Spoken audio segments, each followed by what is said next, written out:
part of the student journalism There we newspaper go. here. Are we, Yeah. are you? Did you study journalism? Is that what you studied? Yeah, I'm a second year right now. Congratulations. That's a great, honorable profession. Yeah, thank you. I studied journalism. Didn't work out for me. I was going to go to J Uh-huh. school, Berkeley. Mm.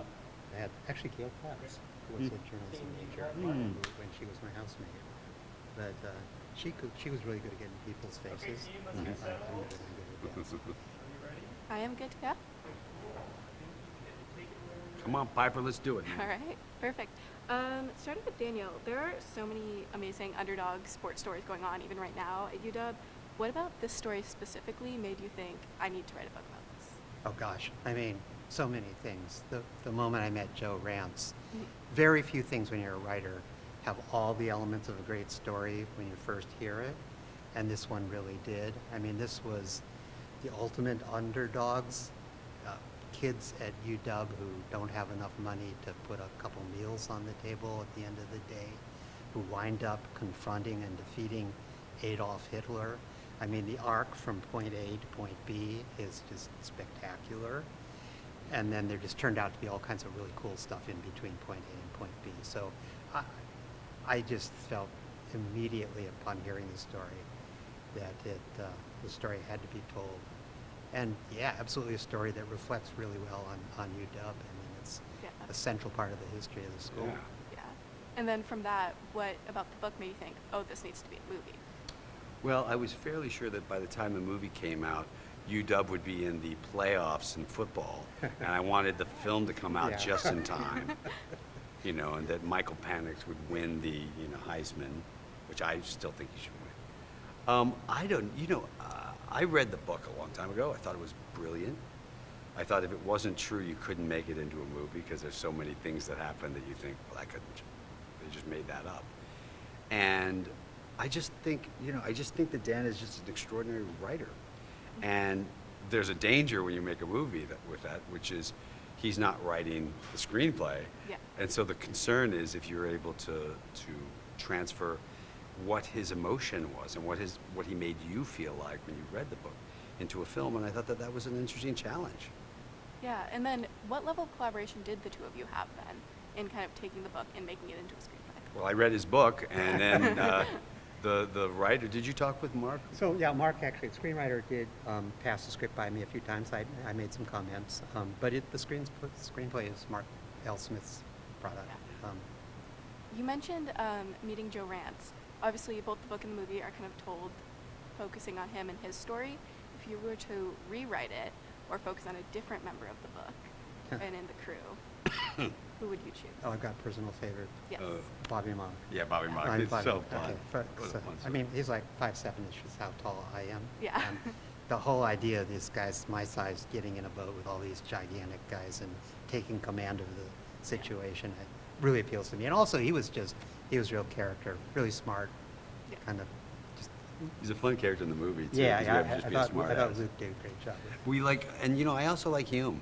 There's Yeah. a really good story about him, and I really like who he is, and he really was the best rower on the team. Yeah. That's why he was the stroke, and in reading that and reading the stories about him, I think that's a pretty interesting character too.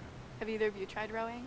And kind of So Yeah. I was out at Port Townsend a few years ago, and the local rowing club wanted to do a photo op with me. So we went down to and they had a little Pocock wooden shell there, and so they put me in it and posed for some pictures. And then the guy behind me, the coxswain, said, "Row," and everybody started rowing, and I'm holding this oar, and it starts flailing around in the air, and it was spectacularly bad.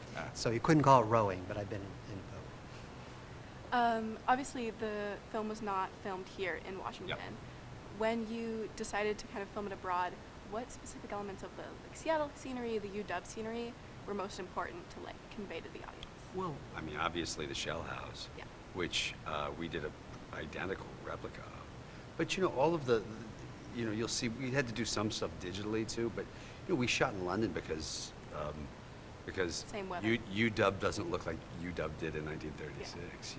There's a lot more buildings and it's a lot different. So we had to find something with a little more space for us. But there was an awful lot of this that we thought would be we did all of our research on it. I mean, if you'd been to the set and walked around inside the shell house, you would be shocked at how much it looks like the shell house. Yeah. I mean, it's identical. That's amazing. Obviously, this is based off a true story, and you're taking it's kind of an interesting perspective, basing it off of a book, which is based off a true story, rather than just making a movie out of the story itself. When you were kind of making that transition, what specific parts of the book, rather than just the story, were most important in kind of making that cut? Well, they're really kind of simple themes, right? Always. It's the underdog theme, but it's also young kids pulling themselves up by the bootstraps during the Depression. It's about the idea that no one person is an island and you can't do it on your own, and you can't succeed until you're willing to be part of a team. Those were sort of the most important themes that I wanted to remind everyone when we were making the film, that because when I read the book, those were the themes that I remember most, that I took away the most, which is that we could do this if we all work together. And I've always had that as a belief in my life about everything. And so I think those are the main themes. There was a million storylines, that you could focus on, but he did so much research that it was like, it was really detailed. How did that theme of togetherness kind of transition into both your casting and then teaching these actors you cast how to actually row in a boat together? Well, that was tricky, obviously. Yeah. That was the hardest part. The casting was tricky because you got to get 8 kids who can row. And they weren't rowers. None of them ever rowed before in their lives. But they had to be athletic, and then we had to teach them. And we knew that was going to be a long, arduous process. And it was. I would, even when we were shooting, I would wrap at 3 p.m. and send them off to row, even when they thought their day was over. So that by the time we got to the end of the movie, we saved everything for the end. When we got to the end of the movie, we shot all the rowing sequences. Yeah, rowing's not a sport I feel like we see on the big screen very often. Is that almost difficult to frame as a director? I mean, it's just Well, going in the street. I've never seen rowing done right. There's a sequence in Social Network that's a beautiful montage, beautifully shot because it's Fincher. It's a great piece of art. But the rowing isn't particularly very good. It's all done in slow motion. They took frames out. So finding any project that I've ever seen that got rowing right, got the sport of rowing right, I hadn't seen.